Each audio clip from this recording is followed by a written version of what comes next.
Ah, le merveilleux monde du sport. Bonjour, ici José Chouinard. On dit souvent, le sport, c'est la santé. Chips! Popcorn! On a souvent vu des cas de violence. Ça dégénère totalement. Du dopage. Et de la tricherie. Ça sembrait bon? Ça semble très bon. Ce soir, la mise en échec au monde du sport par RBO.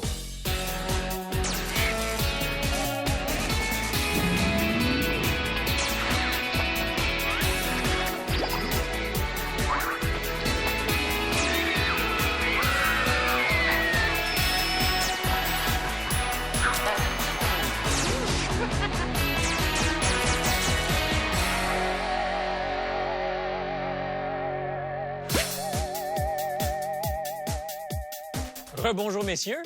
Allô? Comment aimez-vous mon stade olympique? Ah, il y a une partie de nous là-dedans. Ouais, un petit peu. Mais t'as même plus d'argent pour te payer une table de ping-pong. C'est plate un C'est peu. peut-être un peu gros. Ça fait vide. Vous êtes tous des amateurs de sport. À divers degrés et de Oui. sports différents. J'ai des billets de saison de football. Moi aussi. Voir les Alouettes. Oui, on n'est pas loin, d'ailleurs, Oui, des fois. mais j'ai des meilleurs billets que lui, puis c'est pas grave. Mais c'est pas grave. Moi, c'est Mais on basket. aime le hockey aussi. Hein? Oui, beaucoup. J'apprécie beaucoup aussi le chandail des Nordiques. Présentement, on les voit jouer nulle part. Non, c'est juste par solidarité et pour aussi exprimer mon amour pour le sport. Ah, moi, je serais pour ça que les joueurs ils fassent la grève. Monsieur, si j'avais votre équipe de hockey, là, moi aussi, je serais pour ça que les joueurs fassent la grève. Ben oui, tant qu'à faire semblant de jouer, aussi bien pas jouer pantoute, hein, monsieur? Ouais, cette année, les Nordiques, par Oui, exemple. oui, bon, ben c'est ça, un autre appel. Les amateurs de sport professionnels, bonsoir. Moi, j'aime les matchs. La poutine avant, le parlage autour, ça me fait rire ou ça m'intéresse pas. Alors, notre expert en hockey est avec nous. On l'a joint au Centre Bell. N'est-ce pas, Neuron Fournier, directement des studios de CKC Sport? Victoire, victoire, victoire, victoire, victoire. Le Canadien a gagné, Sophie. Qui bout. Il a gagné. Il n'a pas perdu, il a gagné. Eric gagné. Eric gagné. Mais soyons honnêtes quand même, c'est pas lui qu'on était venu voir ce soir. Là. Il a été ordinaire. Ouais. Il a été OK, il a été ordinaire. Il n'est pas prêt. Bon, il n'est pas prêt. Est-ce qu'il va jouer dans la Ligue nationale un jour? Oui. Comme le fait... Daniel Brière, hier, Daniel Brière. Mais le hockey a été très payant aussi pour vous parce que vous vous êtes souvent foutu de la gueule des joueurs de hockey. N'est-ce pas, Larry Robinson? Hey, Pierre, passe-moi une rondelle de Dignon. D'accord, je vais te la lancer sur ta poitrine. De poulet. Vincent D'Anfous, Mario Lemieux, et que dire de Wayne Gretzky? Sure, c'est Wayne Gretzky. À mon nom, c'est très grave. Fier de dire Jews hockey. Fier de dire Jews hockey, non? Dire de vin. Le choix pour toi. Le choix pour toi. Mais avoue que moi, Jean, qui ne sais pas patiner, tu vois ma technique de freinage, là? est vraiment très, très, très au Non, mais on point. pourrait penser que tu Avec fais le exprès bâton. pour avoir l'air un petit peu chambranlant, juste pour Exactement. donner du gag. Exactement.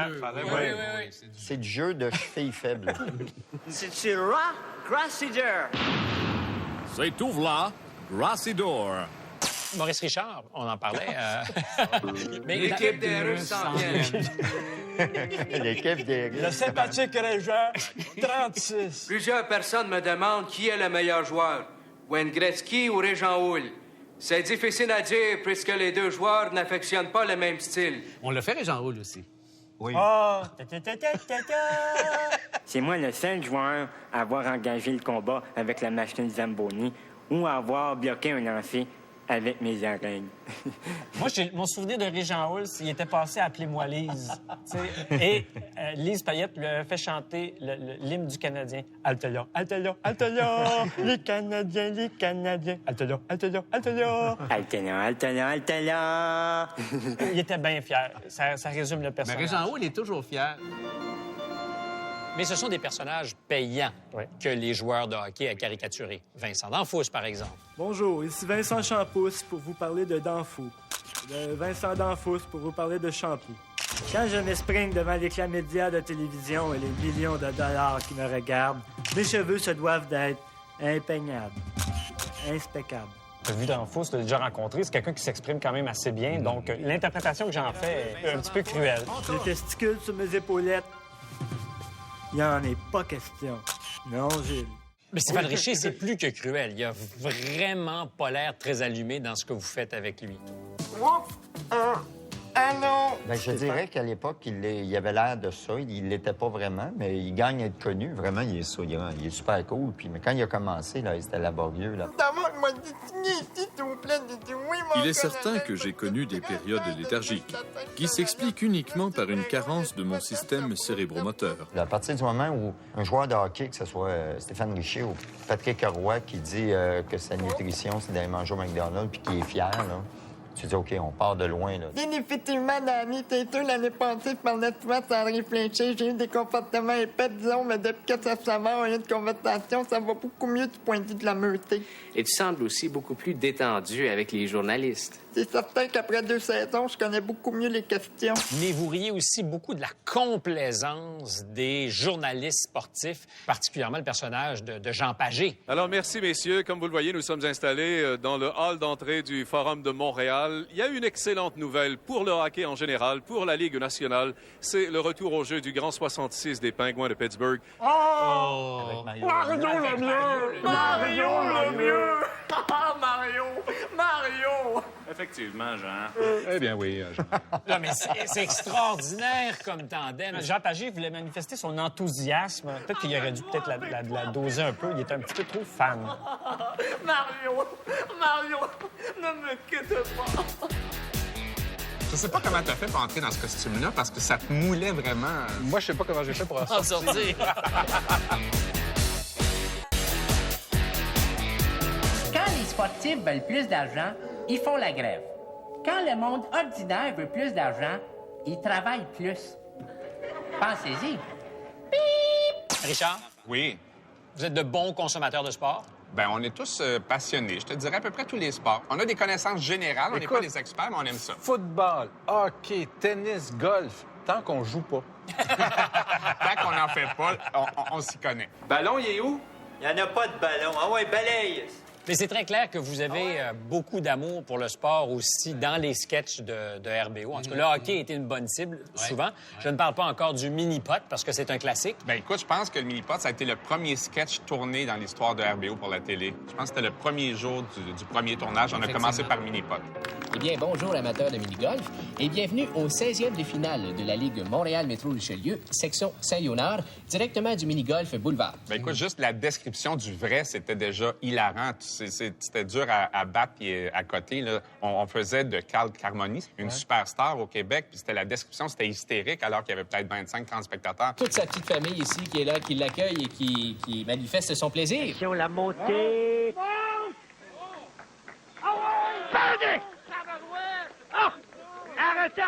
Il parlait de Notre grande vedette, Carl Carmoni, vainqueur depuis 3 semaines consécutives. C'est incroyable! Le guerrier qui n'abandonne pas! Les joueurs de mini-pot professionnels, car ils étaient professionnels, connaissaient les caractéristiques de chacun des trous. Ils savaient que le totem, si tu le jouais à Montréal, tu devais le prendre par la droite, mais si tu le jouais à Fabreville, tu devais le prendre par la gauche à cause de la pente dans le béton. Moi, l'idée que tu prennes le totem par la droite. Ben, en fait, non, j'aurais pu dire le chameau, car il existait aussi. Et on est présentement au 13e trou. Un birdie et c'est terminé, il se retrouve à finale. La montée... Birdie! Incroyable! Et Carmoni! Regardez la réaction! Ce gars-là, il y a un poteur à la place du cerveau. Vous vous retrouvez tous, parce que tu quittes l'aventure RBO un peu avant le début des années 90, vous vous retrouvez tous pour un bye-bye et vous tournez les jeux gays. Et je sais que pour toi, c'est un beau souvenir parce que c'est comme le retour de tous les camarades. Ben c'était hilarant. C'était un plateau où vous êtes tous ensemble. Ce tournage-là était hilarant. Le saut à la pêche, maintenant. Oui, avec le fameux réceptacle. Faut expliquer que les Outgames sont pas mal ouverts. Ah, tout à fait. On accueille des athlètes gays, lesbiennes, bisexuels, travestis, transsexués et même hétérosexuels. Tout le monde, finalement. Sauf Myriam Bédard. Myriam, tu as pris tes pilules? Ah, merci Nima, j'allais oublier. Parce que sinon, tu fais des hauts et des bas. Quand on m'a proposé ce petit rôle d'arbitre efféminé, je trouvais ça vraiment très drôle. Faux départ ici. Je sais pas comment on faisait pour garder notre sérieux. Ah, on reprend ça. Le départ est bon et c'est parti! Et moi, ça m'a permis d'embrasser Richard pour la première fois. Je pense que j'étais le seul qui ne l'avait pas embrassé dans le groupe. Il était serein dans son costume. J'avais la bouche zippée. Oui. Je sais pas comment t'as fait pour entrer dans ce costume-là, parce que ça te moulait vraiment. Moi, je sais pas comment j'ai fait pour en sortir. Ça a été finalement... Une belle expérience. Une belle expérience. Parce que dans l'ancien compte, j'avais Frenché Yves. Ben oui, parce que dans l'ancien conte, tu jouais Nounou. Nounou. Et il y a une scène d'amour absolument torride. Raconte-nous. Voyons, Nounou. Pourquoi tu mets mon chandail là? Tu sais bien que je joue plus? Ah, ça fait longtemps que je travaille ici. Des joueurs, j'en ai vu. Mais toi, t'es spécial. Ton chandail est spécial. Puis en plus, tu m'as toujours traité comme un homme. Pas comme le torchon de la place. Ben c'est ça. Moi, j'étais Nounou qui était au service de l'équipe. Forcément, s'il était au service de l'équipe, il était aussi au service sexuel des demandes de l'équipe. Oui, mais c'était aussi la parodie d'une scène où il y avait de la tendresse entre deux hommes. Oui. Mais la tendresse entre deux hommes, c'est des petites bines. Oui. Puis on l'a poussé un peu plus loin. Merci, Nounou. Nounou. Oh, Marc. Nounou. Emmène-moi dans la douche. Ah oui. Est-ce que l'ancien compte, c'est l'aspect sportif de cette série qui a retenu votre attention ou le fait que c'était très novateur aussi comme télésérie? Ben oui, ça, si on s'entend, c'était la première grande série québécoise. Snap puis Bourdonne, premier épisode. Ben nous, je pense que ce qui nous intéressait beaucoup, c'était les interactions personnelles entre les personnages de l'ancien compte. Comme ça, il y en a qui trouvent que je suis un enfant de chienne. Un jaloux. Un plein de marde. Un pourri. Un pourri. Un tabarnak. De ciboire. De calice. Nounou. Nounou! Il y a un chandail ici là, que je peux plus sentir, qui m'écoeure. Le numéro 13. Enlève-moi ça de là. Lambert en aura pas de besoin à soir. Mais ça, je me souviens du tournage de l'ancien compte qui nous a permis, parce qu'on tournait sur une patinoire, qui nous a permis de faire Wayne Gretzky. C'est Rob Grassiter, qui nous a permis de faire le hockey pour aveugles. Et bienvenue à ces faits saillants de la partie finale de la Ligue de hockey des aveugles, mettant aux prises les cataractes de Shawinigan, Haut-de-Lacombe de Saint-Léonard. Ça s'est tout fait dans les mêmes blocs de tournage. Le hockey pour aveugles, c'est un de tes grands moments de gloire. Écoute, je l'ai vraiment joué les yeux fermés pour être vraiment dedans. Et Denis Boulotte ici qui s'échappe devant le gardien et qui va compter lui-même le but. Il a vraiment le compas dans l'œil. Oui, et c'est d'ailleurs pour ça, Danny, qu'il joue dans une ligue de hockey pour aveugles. D'où vient l'inspiration du sketch? Pour mon jeu, c'est Robert De Niro. Et la mise au jeu est effectuée. Et voilà le match qui commence. En fait, les non-voyants jouaient avec une rondelle qui faisait du bruit, mais nous, la nôtre, on ne faisait pas. Alors là, je me dis, OK, le gardien de but à l'envers, n'importe quoi, c'est de l'absurde. Le gardien de but ici dans une position assez violente. C'est superbe de voir ça. Il y a du Gretzky dans ces patins-là. Le rire des aveugles leur a fait plaisir, il les a fait rire. Et vous avez été récompensés. Ben, l'idée, c'est vous nous traitez comme vous traiteriez n'importe qui d'autre. On sait toujours pas comment ils ont pu voter pour un sketch qu'ils n'ont pas vu, mais ça, c'est un autre débat. Mais ils l'ont peut-être entendu. Sans doute. Ils se sont fait expliquer. J'avais même pas pensé à ça. Ou alors peut-être que... Et René Lécavalier était chef d'antenne. Et il devait faire du temps. Et là, tu voyais dans son regard qu'il y avait un régisseur qui était... 2 minutes, on n'a pas eu d'image.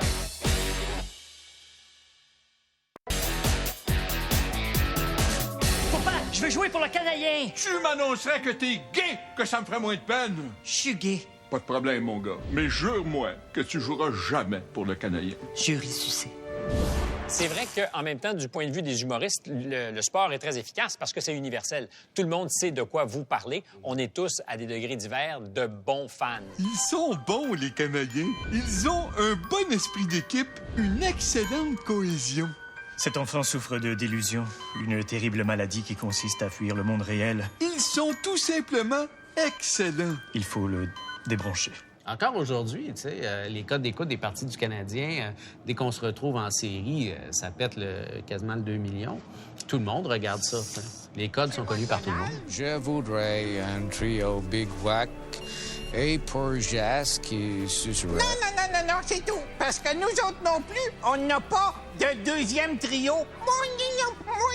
Nos sketchs de sport sont surtout des sketchs parlés, dits. C'est rare qu'on voit du sport parce que c'est excessivement compliqué à tourner. Tu sais, tourner une partie de hockey, tourner une partie de baseball, c'est pas facile. On l'a fait, mais ça demeure rudimentaire. Ce qui est important, c'est le commentaire, c'est les gens que tu vois, c'est les commentateurs. Nous sommes en 4e manche. Tim Raines est à la plaque et on voit ses statistiques ici. Oui, Tim pèse 303 livres, il chose du 6 et il a 16 ans. Vous êtes en compagnie de votre humble serviteur, Danny Legros, ainsi que de mon analyste, Ben Bigra, ex-joueur de hockey aveugle. Bonsoir, Danny. Ils ont eu plusieurs vies, ces personnages commentateurs. Alors, Ben, qu'est-ce qu'il y a au menu des compétitions? Ah, il y a des compétitions d'haltérophilie.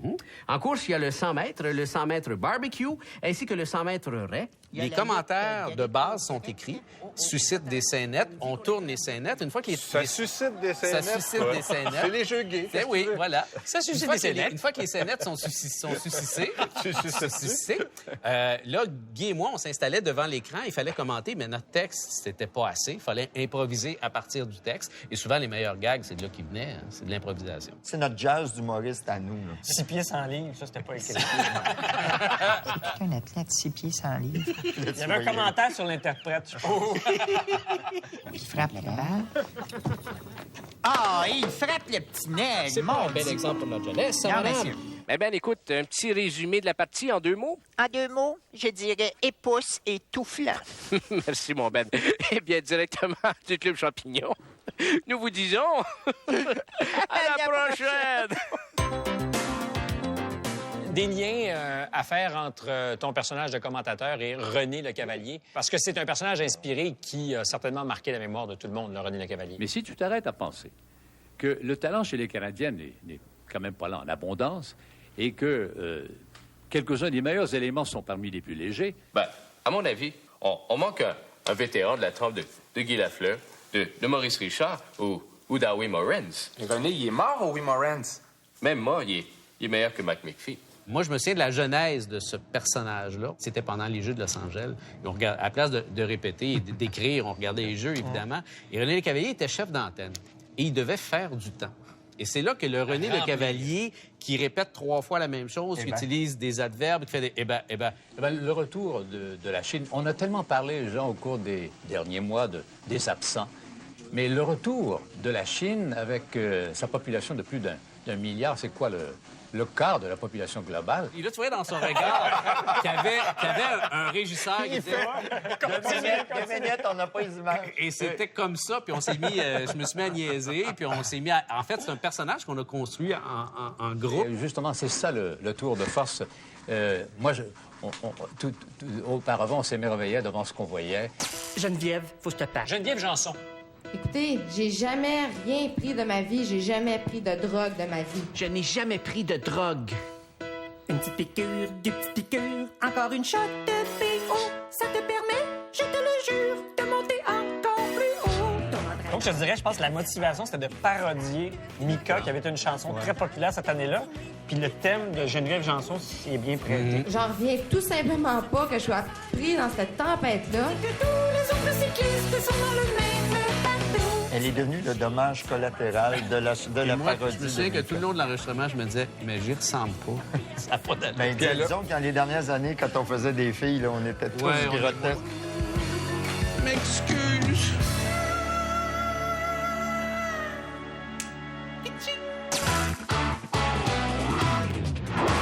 Bonsoir, ici Jean Paget. Un peu plus gros, mais toujours aussi beau. 110 qui, effectivement, parle beaucoup plus de politique que de sport. Moi, ce qui me frappe dans ces émissions sportives-là de fin de soirée, c'est toute l'émotion masculine qu'on y retrouve. Tu sais.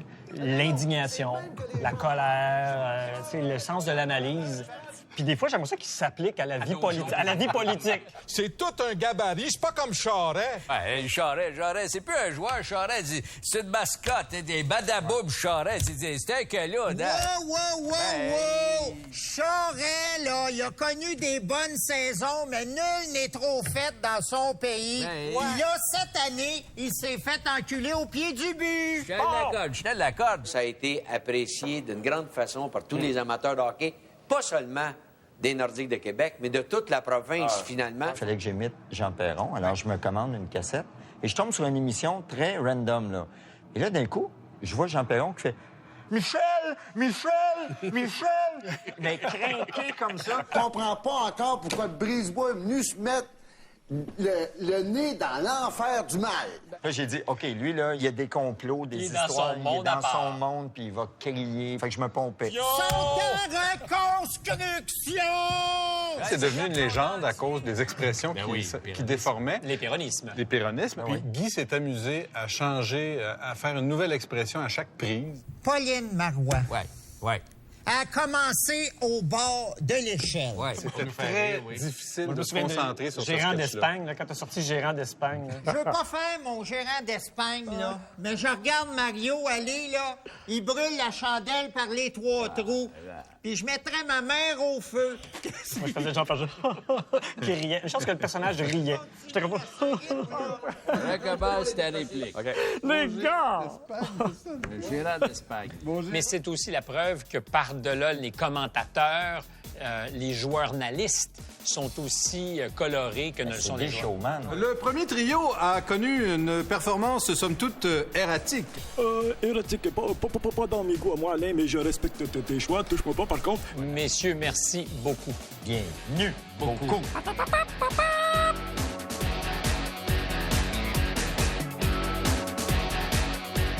Moi, je dois souligner que c'est Guy qui m'appelait chez moi pour me dire « Bruno, le mini-pot joue sur le cadre. » Et c'est ensemble que nous avons entendu Serge Lémaître crier « Madame Buis, par en arrière, c'est bon! »